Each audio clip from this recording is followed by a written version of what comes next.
This video is to help provide information and resources and tools with implementation of the next generation science standards.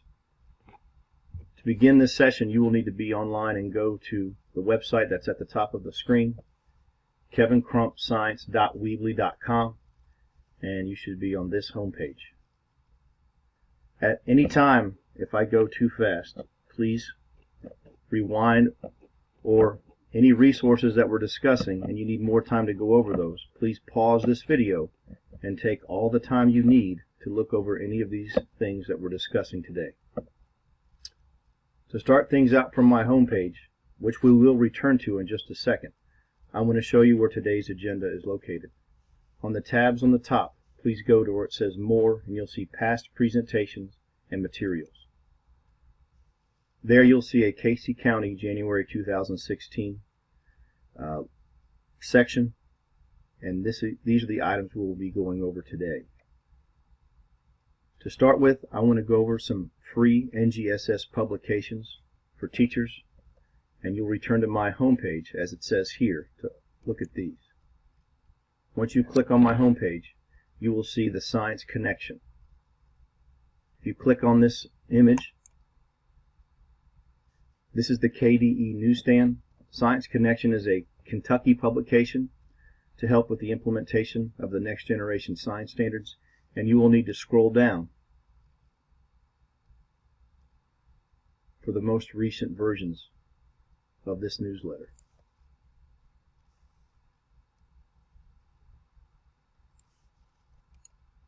You can also locate past or an archive sessions of Science Connection by clicking there.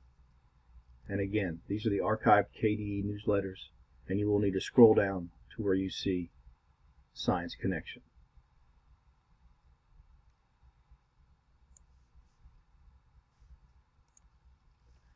Nationally, and put out by NGSS, is the NGSS Now newsletter.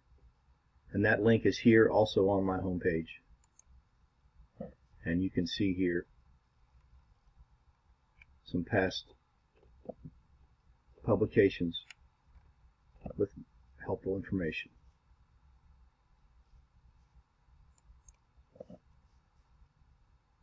Please return now to the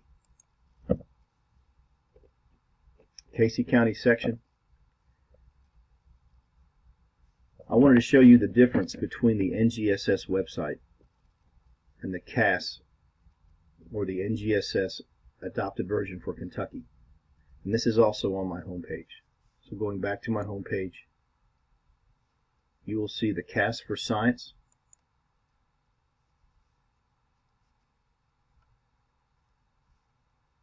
And this is where you can download into a PDF document.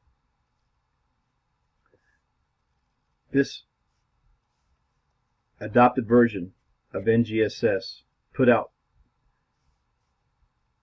by KDE will actually have middle school designations that the NGSS website will not. And I'll show you what I'm referring to. This has led to a little bit of confusion across the state. As you can see, this has actually 7. There's 8. There's a 6th grade standard, so the 6th, 7th, and 8th designations will be included in the CAS document.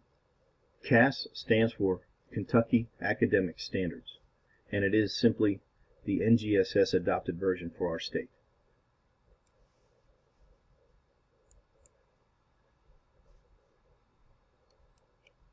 If you go to the Next Generation Science Standards website, you can see the web address here, and you click on NGSS, or the Next Generation Science Standards. They're actually arranged in 2 different ways. They're arranged by the DCI or by the topic.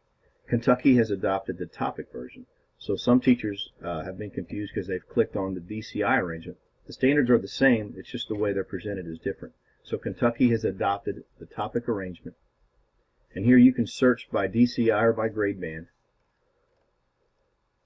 and you'll see here, let's click on a middle school thing, and you'll see it just says MS. It doesn't say 6, 7, or 8. So when you look at the CAS document, you'll be able to see the 6, 7, or 8 middle school designation. From the NGSS website, you will only see the middle school.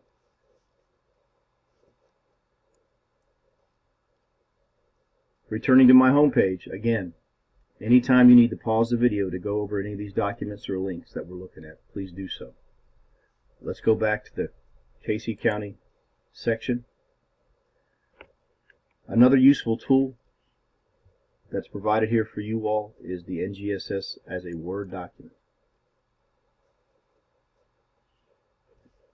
As teachers are becoming familiar with NGSS, they want to know where certain topics or certain themes are located. The reason I have this as a Word document, because you're able to go up here to find, and let's click on maybe the word energy. By looking at the find tool, you can actually see the word energy is where it's located throughout the standards. You're able to do this because this is in a Word version. Any other type of word you're looking at when you're teaching science can be typed in there and searched throughout NGSS using the find tool. There are some classroom videos put out by Achieve and the teaching channel that have been very helpful to teachers, and I wanted to share that with you now. Again, we're on the Casey County section. Go to the NGSS classroom videos, and you can see that there are one video in the main frame and 3 others. So there's a total of 4 videos, and to the right is some helpful information to help implement and use these videos to help your classroom instruction. There's even supporting materials, if you continue to scroll down, and lesson plans that go with some of these. These are the other 3 videos at the bottom, and as you can see, each one will have some links on the right side and supporting materials.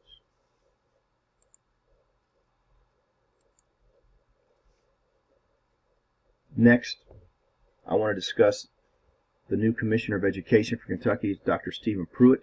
He spoke at the Kentucky Science Teachers Association Conference in Lexington. And if you click here,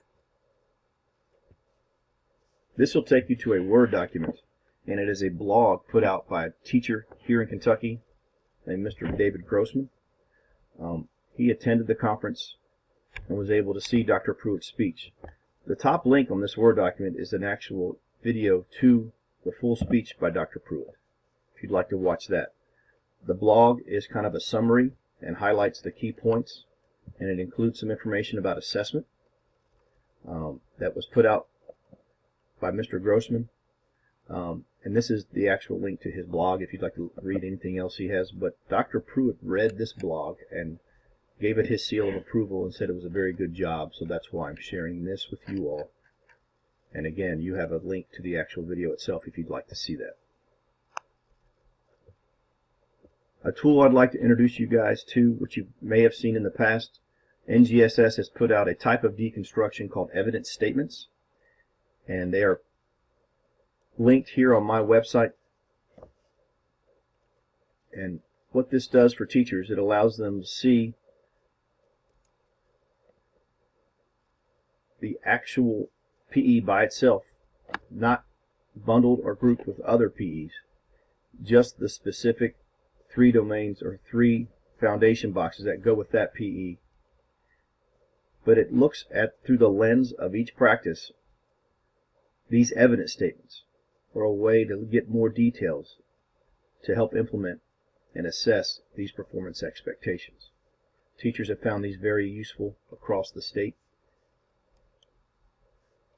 As you can see from my website, they're also with middle school. And again, what I referred to earlier, you will only see the MS. You will need to refer to the CAS document to see if these are 6, 7, or 8. And it gives you that specific PE with these evidence statements for each one. And there's a high school link as well.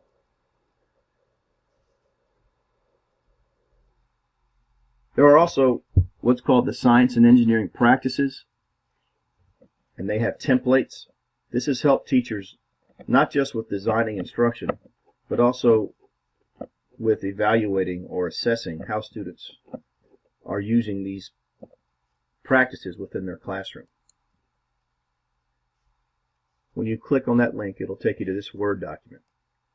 And the K through 8 version of these templates are still in draft mode, so they may change slightly, but the high school ones are not draft and they're able to be used. You can access these from the NGSS website, but I have them all together on a Word document for you. And you can see each grade band, starting with K through 2, will have the 8 science and engineering practices broken down into what's called templates. These templates can let you look at, see how your students are asking questions or defining problems. If you want to help your students plan and carry out their own investigations, this is a way for you to kind of assess ways they can do it, a procedure they can follow, or maybe a way to help you design instruction. And like I said before, teachers are using these to design instructions, but also used to assess. If you have an investigation where a student or group of students plan and carry out an investigation, you can use this as almost like a rubric to see if they followed these steps, to see if they're doing it correctly, and allow them a chance to look at this to make revisions. It does go with all 8 of the science and engineering practices, and if you scroll down on this document, you will see the 3 through 5 grade band, so you can see the progression throughout. Here's the middle school. Again, K through 8 versions of these templates are drafts at this point, but still useful tools. The high school practice templates are not draft, and they can be. These should not be changed. And they are accessible on the NGSS website, and I do have them here just as a Word document for you all to access. The next resource I want to share with you is going to change websites. There's helpful documents and websites. It's actually still on this website. It's just a different tab. I referred to my home page before, but let's look at the Science Network tab. And if you scroll down, you'll see links to helpful websites and documents. I recommend taking some time to looking through these. These are not just the ones that I have found, but these have been recommended by teachers throughout the state and the southeast south central region of Kentucky that have been most helpful with NGSS classroom implementation. So take some time. Perhaps maybe something you're looking for has already been thought of or developed by a teacher out there, and you can find it on this website. Take the time you need to go through each of these, and hopefully you'll find some helpful information. The last couple things I want to refer to, which is very important with classroom implementation of NGSS and any type of instruction, is looking at formative assessment. These are assessment activities or techniques that allow you to adjust your instruction before a summative type of assessment is given. I've got 2 links here I would like you to check out that have some free formative assessment techniques. One thing we've been using in the Science Network is a process called the QFT, and that goes, I've got a link to a science and engineering practice of the Appendix F of NGSS, and the very first practice is asking questions. And this formative assessment technique allows students to create their own questions. And it's a strategy that some teachers need help with, and this QFT process, teachers have really said it's helped them and helped their students create and generate their own questions. There's a link to 2 documents that are helpful there.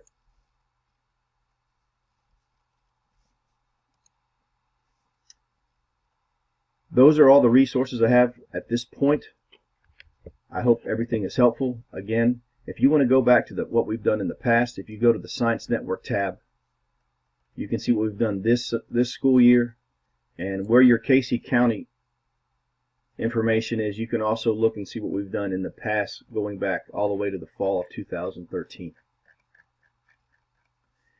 If you have any questions, feel free to contact me anytime.